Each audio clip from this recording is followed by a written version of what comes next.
Hey guys, in this video I'll be comparing Quinton Eriya's two most recent appearances, the 2024 New York Pro and the 2024 Toronto Pro, to see if there have been any improvements made.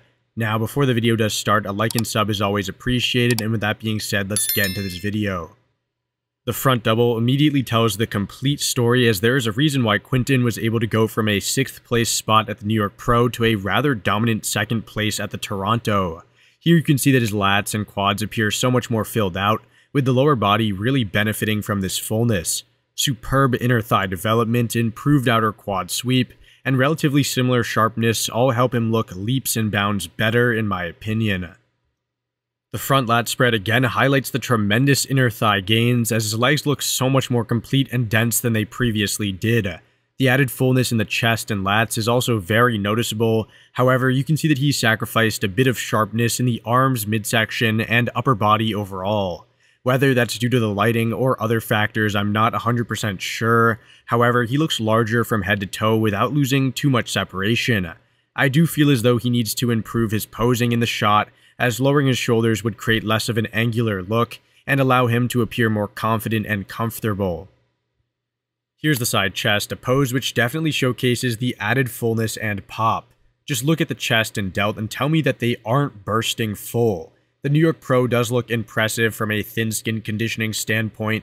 However, the strided pec and detailed side leg of the Toronto package isn't far off in definition.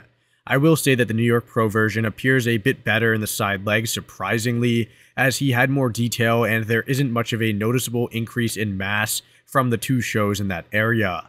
Overall though, that pop to the chest and delts really helps create a strong side chest pose for the Toronto Pro version. The rear double was a pose that must have shocked many at the Toronto, as Quinton looks twice as good in the traps and the width of the lats. While this is definitely the case, much of it is an illusion due to posing, as he opens his shoulder blades up more, leading to the additional width seen in these areas. Although he appears larger and more dense, areas like the glutes, lower back, and arms are much less detailed, which isn't a good trade-off in my opinion.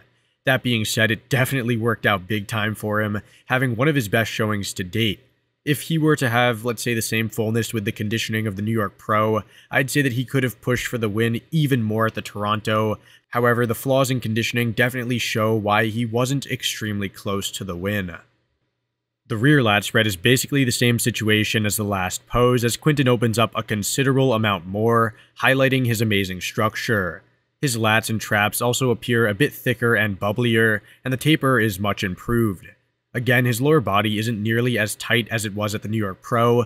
However, considering the short time frame between the two shows, I'd say that this is a great outcome for him conditioning-wise. He was able to regain a decent amount of mass and come in with 90% of the New York Pro conditioning, which is still extremely impressive and very commendable to say the least. Since there's no side tricep, the ab and thigh is the next pose. This is definitely a shot which I was most impressed with Quinton in, especially from the beginning of his career. Obviously, his structure and those genetics are near perfect in this shot, and he's almost second to none when it comes to those two. While I thought he looked great in the New York Pro in this pose, the Toronto package he brought absolutely killed the previous one, as his lats and legs benefited so much with that extra fullness. Just look at how well he flows from the large, flared lats down to the tiny midsection with excellent abs and better midsection presentation, and finally finishing at the tree trunk legs and massive calves. Like I said, he was great 3 weeks ago already, however this new version is a whole different beast. Alright, the last pose, the most muscular, is definitely not his best shot, however he looks markedly better than before. Most notably, look at the delts, he appears twice as wide due to the superb roundness that he now has. Areas like the chest, brachialis, inner thighs, and outer quads all look improved in some capacity. However, I'm not the biggest fan of this variation for Quinton, regardless of the improvements. I saw some photos of him hitting the hands-on-hip variations, which looked phenomenal, and I definitely think he should stick with those over this variation or the crab most muscular until he puts on a bit more size. That being said, this is only my view and is purely subjective. Well guys, that's it for the video. In short, I am pleasantly surprised by Quinton's ability to self-coach and bring himself in considerably better than a few weeks prior. He definitely exceeded my own expectations, considering how lackluster his New York Pro showing was, and I am now very confident that he can potentially be a top guy in the 2025 season. We saw that he beat guys like John Jewett, Hassan Mustafa, and other top athletes, so the sky really is the limit for him. Anyways, I hope you all enjoyed this video, and I'll see you on the next one. Thanks for watching.